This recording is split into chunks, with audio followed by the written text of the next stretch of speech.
Dalgleish, as I mentioned before we went to break, he and his brother founded PerryGolf. He's an old friend of mine. I've used his services, so I can attest to the same in terms of quality and value and comprehensive knowledge about where you are going.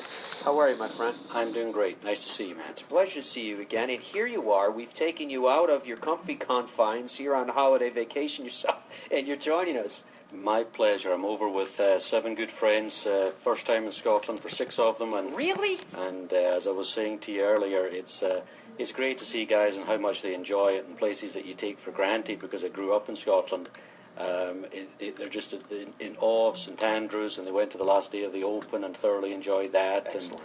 And you get 3 guys from West Virginia and in the group, and they are just having a great time and just loving the experience. I'm finding it hard to believe that you have any friends that you have never taken to Scotland. You have 6 of 7 that have never been here. 6 of 7. It's one friend in particular. It's his 50th birthday, and this is what he wanted to do. So everybody's over for that principal reason. How often when you're planning trips, such as PerryGolf.com, Perry, PerryGolf.com, folks, how often when you're planning trips are they of that sort? People that are traveling perhaps with their father or their mother, or it's a birthday or some type of a special occasion? That's a great question. I couldn't give you a percentage, but I know that family trips, multi-generational, bringing a father or grandfather, happens a lot.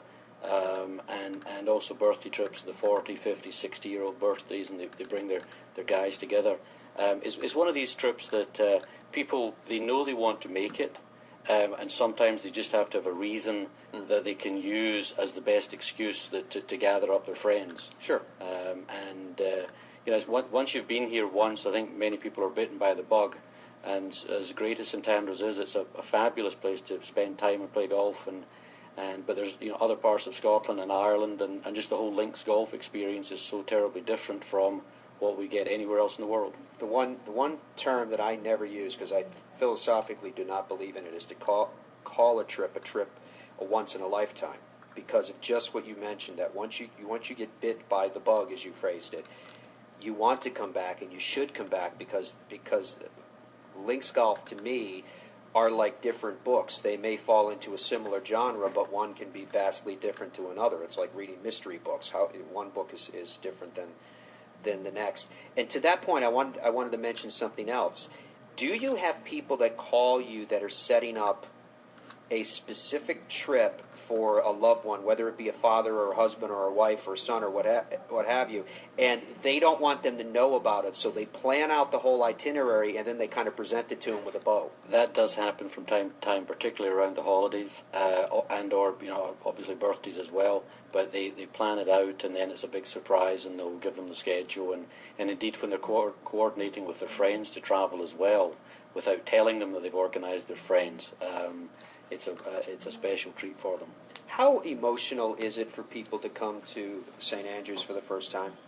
I think it's very emotional, and I think the multi-generational part is one that even trumps that. I've got a friend in Baltimore, and he brought his son over, I think it would be 4 or 5 years ago, and he made the point of telling me that he had made the exact same trip with his father like 25 years earlier.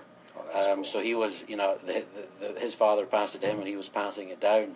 And I think that's one thing that, St Andrews is that one place that really brings it home from a multi-generational, being able to pass from one generation the attributes and the beauty of the game of golf. It's amazing. I mean, it speaks to the attributes and the beauty of the game of golf, that here you can go any place in the world, and these golfing locales around the world, as noted, probably better than anyone in the world. And you have chosen to come here with your 7 friends. What have you guys done so far? Let us live vicariously. Well, we came over on Saturday night, went to the Open on Sunday, the last round, played the Old Course on Monday, Carnoustie yesterday, and playing Kingsbarns today. In fact, they're out playing, and I played the front 9 and came over to join you. And then we're playing Troon tomorrow and Turnberry Friday and heading home. Are you employing your good services? Are you employing the coach? Yes. To take you about? Because that's what I like. I don't want to drive, and it has nothing to do with people saying, driving on the other side of the road. None of that bothers me. But I just don't want to be bothered with it. I want to be able to have a couple pints and not have to worry about the logistics. although we plan these trips, it's only when you kind of get your feet in the ground again, you're reminded as the importance of somebody to help you along. And if you had 8 guys and you get 2 rental cars as the alternative, it's a hassle parking. The guys can't have a drink. They're worried about dinner reservations. And really, with our driver just now, Tony Greeny, who does a terrific job, you don't have to worry about anything. He's there picking your stuff up and taking you where you need to go, and it allows you to enjoy the trip as opposed to worry about some of the logistics. And it really is a great addition, and the relative cost in the big scheme of life and the added value, I think, is well justified.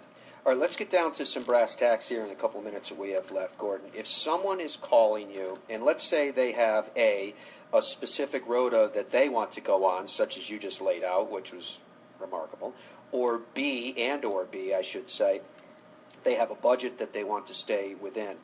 Do you work with all of the above? Yes. I mean, some people come to us and they say, I just want to play, whether it be the old course or Turnberry, or they've got a specific course, and then you fill out the balance of the schedule. Others just want to play links golf. Now, the great thing about links golf is that you can go from, the most kind of expensive, if you will, links golf exists in the central belt of Scotland, St Andrews over to Turnberry and down to East Lothian. If you want to play links golf, the northwest of Ireland, you can play 5 days of tremendous links golf over there at much lesser cost because much less demand, and you can probably half your cost on it. So I mean, the British Isles in total has got a lot of options. The old course and St Andrews is very much at the top of that bucket list, and for certainly the first trip, people want to somehow make that work, make sense of it, and we do our very best to make that possible.